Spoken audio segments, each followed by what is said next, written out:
탕자의 이야기는 잃어버린 한 마리 양과 잃어버린 드라크마 비유로 시작하신 예수님의 잔치 초청 이야기의 결론입니다. 주님은 앞에 두 비유를 통해서 세리와 죄인들도 하나님께는 매우 중요한 존재임을 가르치셨어요. 그리고 탕자의 비유는 바리새인과 서기관들의 시각이 얼마나 잘못되었는가를 구체적으로 보여주고 있습니다. 또한 집 나간 탕자보다 집안의 탕자가 더 걱정해야 될 탕자임을 말씀하셨습니다. 오늘은 누가복음 15장 11절부터 32절이고요. 그 중에서 29절부터 32절까지 읽겠습니다.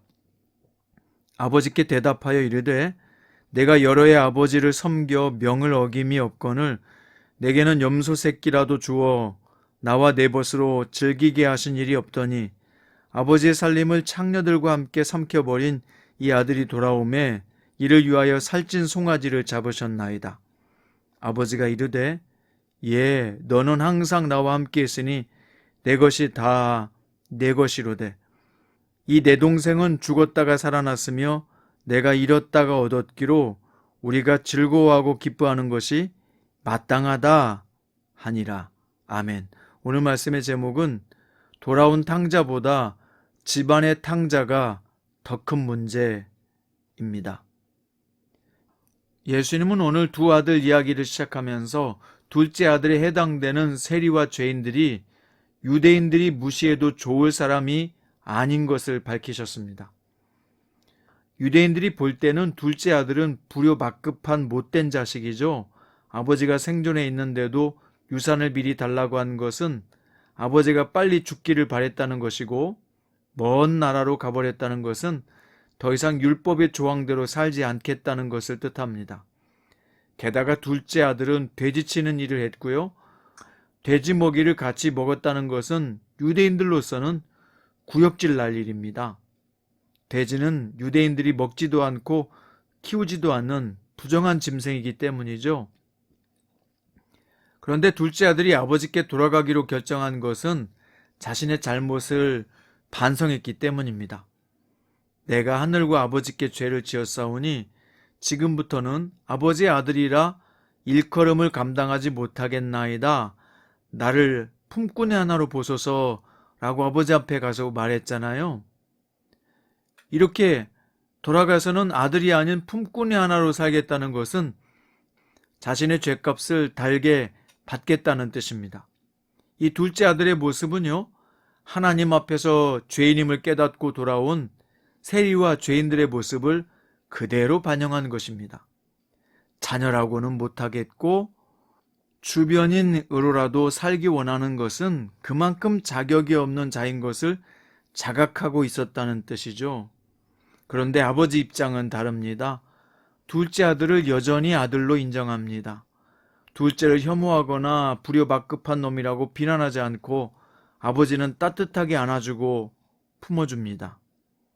경건한 유대인의 입장에서 보면 돼지를 치고 돼지 먹이를 먹였던 자의 목을 안고 입을 맞췄다는 것은 상상조차 못할 불경한 일이에요. 그런데 아버지는 남들의 시선쯤은 전혀 개의하지 않습니다. 돌아온 둘째는 자신의 아들로서 자격이 전혀 없다고 고백했지만 아버지는 그의 지위를 회복시키고 돌아온 것을 알려서 잔치를 벌이고자 합니다. 예수님이 둘째 아들을 통해 가르치는 것이 무엇일까요? 이 이야기를 통해서 세리와 죄인들 역시 하나님의 백성들이요. 하나님은 그들을 전혀 혐오하지 않으시고 오히려 긍휼을 베푸신다고 말씀하는 겁니다. 그걸 보여줌으로써 돌아온 탕자를 못된 놈이라고 비난만 하고 있는 바리새인과 사두개인들이 무엇을 놓치고 있는지 알려주시려고 하는 의도인 겁니다. 사실 이 탕자 이야기는요, 부모의 마음을 조금만 이해한다면 다 이해가 됩니다. 죽었다가 살아났으며 잃었다가 얻은 이 아들이 얼마나 귀한지 깨닫게 해줍니다. 이 이야기를 통해서 예수님은 이방인이라면 끔찍히 싫어하는 무관심하는 바리새인들과 서기관들에게 태도를 바꾸라고 가르치고자 하신 것이죠. 자, 보세요. 집안에서 탕자가 돌아오는 것을 시기하고 혐오하는 사람이 있었습니다. 누굽니까? 첫째 아들입니다. 내가 여러 해 아버지를 섬겨 명을 어김이 없거늘 내게는 염소 새끼라도 주어 나와 내 벗으로 즐기게 하신 일이 없더니 아버지의 살림을 창녀들과 함께 삼켜버린 이 아들이 돌아오매 이를 위하여 살찐 송아지를 잡으셨나이다. 이 첫째 아들은 누구를 가르치고 있을까요?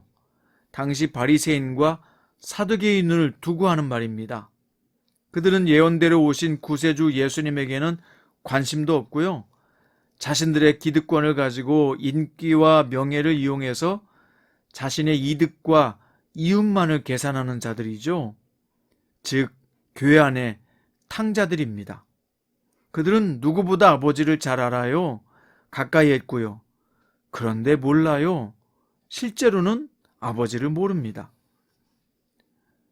실제 걱정되는 탕자가 누굽니까? 집 밖에서 방탕하다 돌아온 둘째 아들보다 집안에 있으면서도 아버지 뜻이 무엇인지 모르고 아버지가 주시는 은덕과 은총을 한번 누리지도 못한 채 종처럼 살았던 첫째 아들입니다. 즉, 집안의 탕자가 더 골칫거리입니다. 집안의 탕자들은요, 자신들이 타락한 사람들보다 상대적으로 더 거룩한 생활을 했다고 해서 스스로를 의인이라고 착각하고 있는 겁니다. 똥 묻은 개가 겨 묻은 개를 나무래듯이 자신의 들보는 보지 못하고 남의 허물을 지적하는 것처럼 말이죠. 정리하면 이렇습니다. 첫째 아들은 아버지 집에서 종처럼 산 겁니다.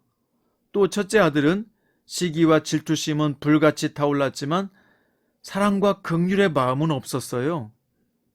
비록 방탕했고 뉘우치고 돌아온 동생을 사랑보다는 비판의 눈길로 지켜보았습니다. 아버지의 사랑이 동생을 향하는 것을 보고 화를 내고 잔치에 참여하지도 않지요. 하나님을 사랑하는 사람은 생명을 사랑합니다. 하나님을 사랑하는 사람은 다른 사람의 아픔에도 공감하고 기도하며 섬길 줄 압니다. 하나님을 사랑하는 사람은 남이 잘 되거나 형통한 것을 봐도 내 일처럼 기뻐하고 축복해 줍니다.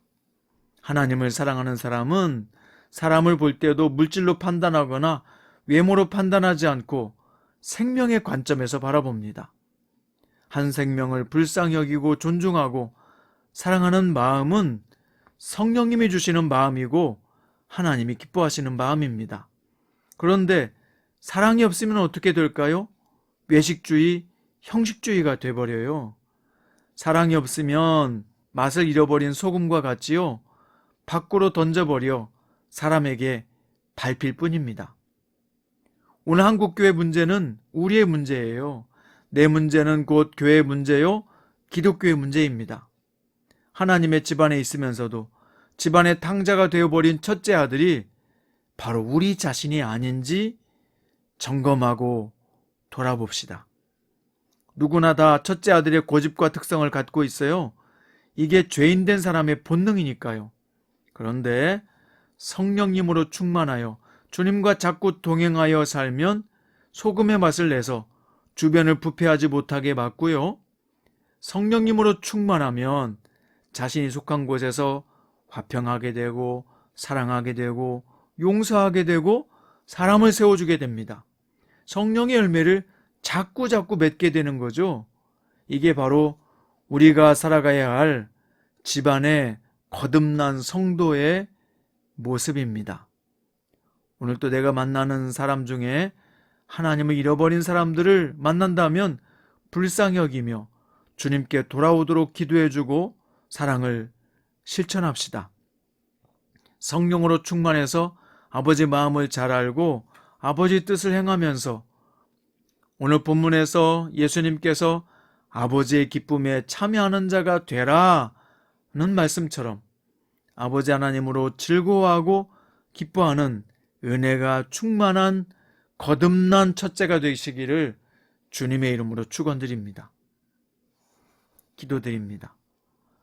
주님, 오늘 말씀을 듣고 자신이 집 나간 탕자임을 알았다면 깨우치고 어서 돌아와 아버지께 안기게 하소서. 이미 돌아온 사람이라면 자신이 첫째 아들과 같은 아버지를 안다고 하지만 모르는 사람으로 살았다면 이제라도 회개하고 종이 아니라 자녀로 살아가는 은총을 주옵소서. 우리 모두 하나님 안에서 살되 먼저 자신의 가치를 발견하게 하시고 나를 통해서 너무나도 귀한 일, 영혼을 살리는 일을 하기 원하시는 주님의 뜻에 적극 협력하게 하소서. 이 모든 아름답고 황홀한 삶을 위해서 오늘 또 성령의 충만함을 주옵소서. 예수님의 이름으로 기도드립니다.